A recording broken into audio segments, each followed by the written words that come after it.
តោះទៅលេងប្រទេសវៀតណាមទាំងអស់គ្នានៅទីក្រុងដានណាងនេះគឺជាសកម្មភាពដែលយើងកំពុងជិះលើយន្តហោះបងយើងទៅសប្បាយបងម្នាក់តបជាយន្តហោះហើយយើងមកដល់កន្លែងដើរលេងម្នាក់មិនដើរលេងនេះយើងទៅរកអីញ៉ាំសិនបងម្នាក់គឺឃ្លានខ្លាំងហើយនេះគឺជាសកម្មភាពខ្លាំងយើងទៅរកអីញ៉ាំឥឡូវយើងមកដល់ហាងនៅបញ្ចុកគោកដាមនៅប្រទេសវៀតណាមហើយយើងរំទៅឡើងតំណងបងម្នាក់គឺឃ្លានមើលតែមាត់ម្នាក់ញ៉ាំទៅគឺអូយឆ្ងាញ់សាហាវដោយសារតែម្នាក់គឺឃ្លានខ្លាំងហើយយើងទៅហាងហ្នឹងគឺឆ្ងាញ់ហ្មងបងយើងថាអូបេះហ្មងទៅចុកគូក្តាមញ៉ាំហើយក៏យើងទៅរកកន្លែងថតរូបបន្តទៅថតរូបលេងបានហើយឥឡូវដល់ពេលល្ងាចទៀតហើយជិះទៅរកអីញ៉ាំទៀតហើយឥឡូវល្បីថានៅនឹងសម្បូរគ្រឿងសមុទ្រស្រស់ញ៉ាំឥឡូវយើងមកដល់ហាងគ្រឿងសមុទ្រស្រស់នៅប្រទេសវៀតណាមហ្នឹងគឺឡើងទំនងស្អែកឡើងក៏យើងត្រូវជិះឡានតាឡើងលើភ្នំហ្មងដើម្បីទិញសម្បត្តិចូលទស្សនាបងនេះគឺជាសកម្មភាពខ្លះបងអើយមើលទៅក៏សប្បាយរីករាយដែរព្រោះដល់កន្លែងដើរលេងកន្លែងថតរូបម្នាក់គឺត្រៀមហើយជាស្រេចឥឡូវយើងចាប់ដើមត្រង់ជួរដើម្បីជិះកត្រកឡើងពីចង្កេះភ្នំឡើងទៅដល់កំពូលភ្នំបងនេះគឺជាសកម្មភាពពួកយើងមកចូលក្នុងកត្រកយើងទៅក្នុងកត្រកខ្ញុំជិះគ្នាយើងគឺសប្បាយមែនទែនដើម្បីយើងមានពេលថតរូបនាំគ្នានិយាយលេងសើចដើម្បីបំបត្តិភ័យដោយសារតែយើងជិះពី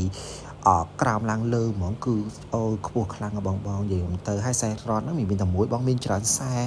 ខ្ញុំទៅគឺស្អាតខ្លាំងខ្ញុំទៅត្រាប់ដល់មកជួយថតរូបក៏គឺអខកបំណងមកបងយើងទៅមានគ្រប់ style ហ្មងគ្រប់រូបថតហ្មងគ្រប់វីដេអូហ្មងតបមកយើងមកដល់កន្លែងនេះបងតោះយើងនាំគ្នាទស្សនាកន្លែងផ្សេងទៀតឥឡូវយើងមកដល់កន្លែងបាតដៃកំពុងរកកន្លែងថតរូប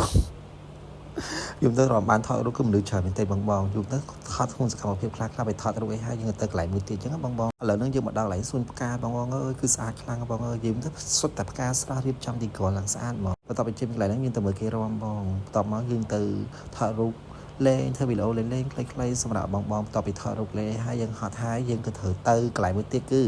រោងចក្រផ្លេចស្រាលើតែស្រាភ្លាមម្នាក់គឺសបាយអអូយដល់រោងចក្រស្រាយបន្ទាប់មកទៀតយើង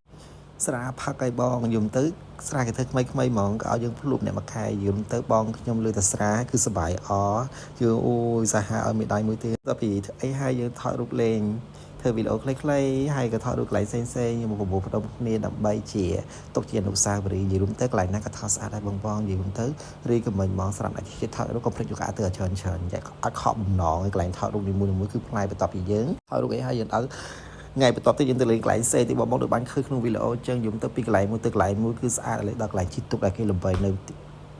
ដានណាងនឹងផ្ទាល់ហ្មងនេះគឺជាសកម្មភាពតែពួកខ្ញុំមកហ៊ានជាវើជុំខ្លាចបានធ្វើជីវើជុំថតរូបលេងដើម្បីមើលទស្សនភាពបន្ទាប់មកវាដល់ថ្ងៃចុងក្រោយដែលយើងត្រូវត្រឡប់ហោះទៅប្រទេសកម្ពុជាយើងវិញហើយនេះគឺជាសកម្មភាពចុងក្រោយអរគុណច្រើនសម្រាប់បងតាមវីដេអូ